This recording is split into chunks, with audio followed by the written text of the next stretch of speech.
Well, hello again, this is Tim with C&D Farms, and as you can see behind me, the construction of the house has actually started. We've actually got, they're putting in the floor joist, and the basement had video a couple of weeks ago, actually months ago, talking about the basement, and that was in. They still haven't done the waterproofing yet. They're still waiting on materials.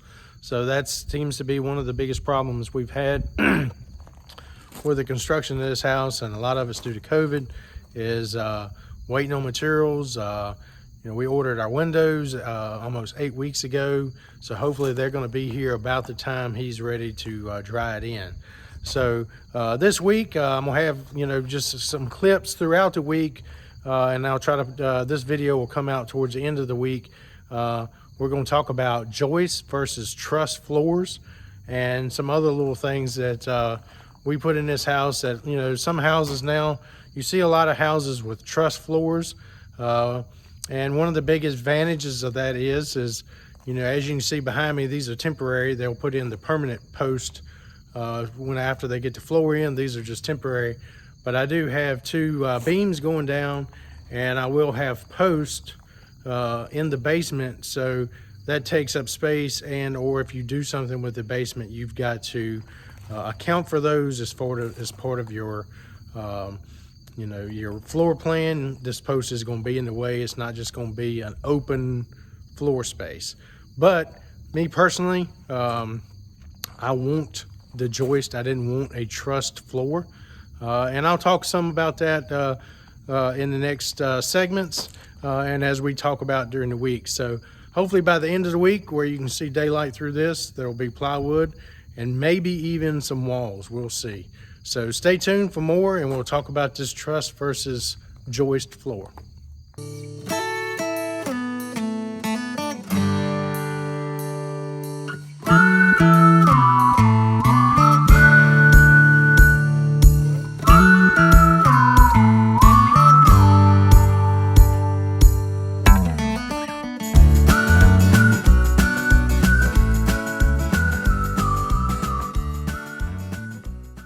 Well, welcome back. This is Tim again with C&D Farms, and as I said in my introduction, hopefully I'm going to have some video throughout the week.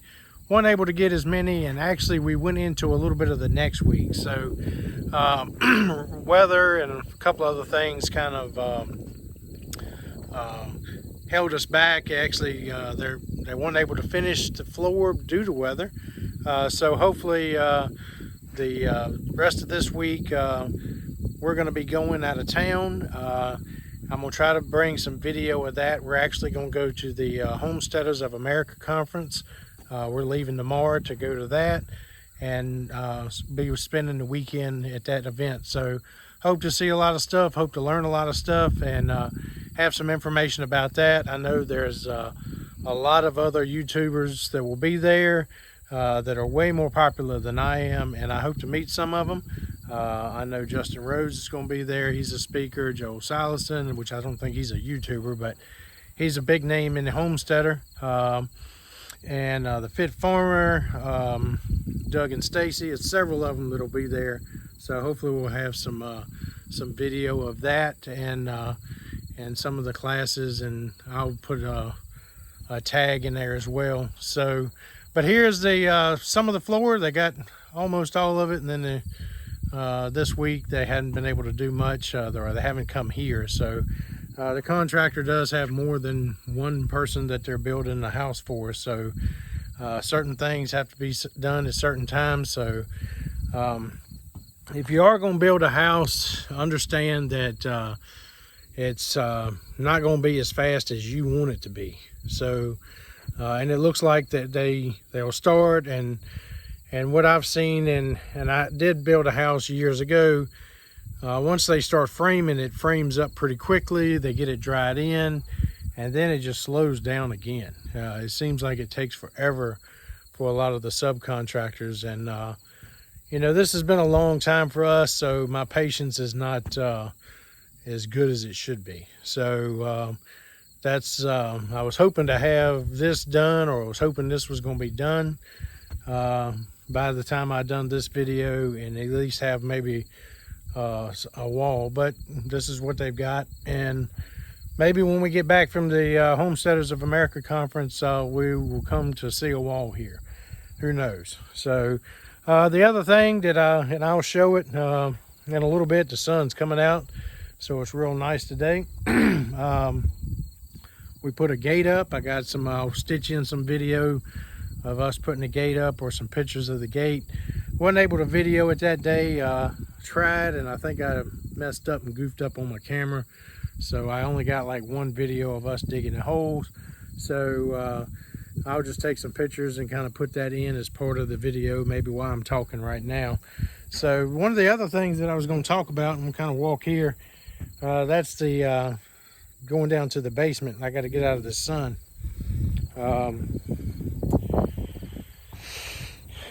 Is the trusses versus the floor joist, and I got to turn around a little bit. You know, why did I choose the trusses over the floor joists? You know, a lot of it was the contractor. It wasn't really necessarily my preference over another one. I'm kind of older, so I'm kind of used to that's what floor joist is, most houses. But to give you scientific data that a floor joist is better than an engineered truss, I'm sure the engineered truss people say they're stronger. They say that they are they're better. But for me, I'm kind of glad they done joist. To me, they're strong, you know, from a public safety standpoint, from my opinion, and just dealing with, I've been a firefighter all of my life, and in public safety, a solid piece of wood versus an engineered 2x4 with a piece of OSB sometimes, or nail plates. I can tell you from a firefighter standpoint that the nail plates in trusses, which you have them in your roof, but you also have them in your, in engineered floor trusses, those nail plates, that's the failure point. That's the first thing that's going to fail. And from a firefighter's point of view, anything that's solid will last longer.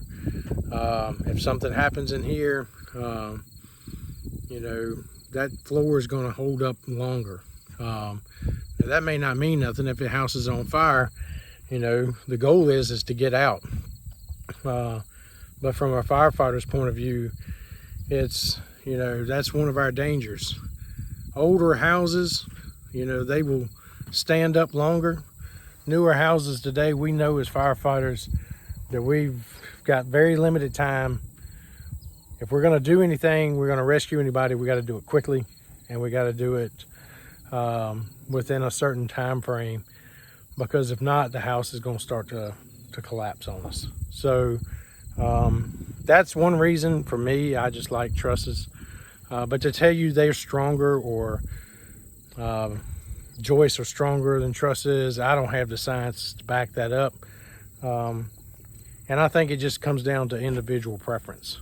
So, as if you're building a house or you're getting ready to build a house, do your own research, check it out, talk to your builder, see what's more economical for you, what's more beneficial. Different areas have different codes. So just check that out and see. So that's pretty much it. Like I say, I will put in some of the video. We put a gate up on our driveway. I'm gonna kind of pan around. I don't know if the sun is gonna mess it up, but our driveway is extremely long. We're kind of off the road, which is what I wanted. But up there, it's getting ready to be hunting season, and I'm gonna kind of pan around. You'll kind of see the different parts. I'm working. I just got off work. So we've got a lot of area back here, and it's, it could be, just kind of keep, as much traffic as possible down. One thing is hunting season is getting ready to come up, and I'm not against hunters in any shape, form, or fashion, but I do want to limit, how much hunting is done on the property. I may do some hunting myself. That may be something that, I start putting in as a YouTube, or at least tracking. I may get some game cams, and we kind of go do, some to see what's out here. Since I've been out here, you know, when I was doing some of the pasture, when I was cutting the pastures, I've seen all kinds of deer. I've seen turkeys. And the one thing that I've also seen is coyotes. And I'm not too, you know, fond of that, because I'm eventually going to have goats out here. And, you know, cows usually, you know, full-grown cows usually don't have a problem with coyotes. But the goats, you got to be careful. So I've got to judge to see whether, and currently I don't have a livestock guardian dog or a donkey or something like that. So I may have to look at do I need to do that. And that may be when I get some game cams. We'll talk about that in the future. So hope to see a lot of stuff at the Homesteaders of America conference, learn some stuff. Next week I'll try to do some more updating on the house, and also maybe put in some video or some pictures and stuff we took at the Homesteaders of America's conference. And you know, if anybody follows the channel that's also coming, maybe we'll run into each other. So till the next video, this is Tim, and we'll see you then.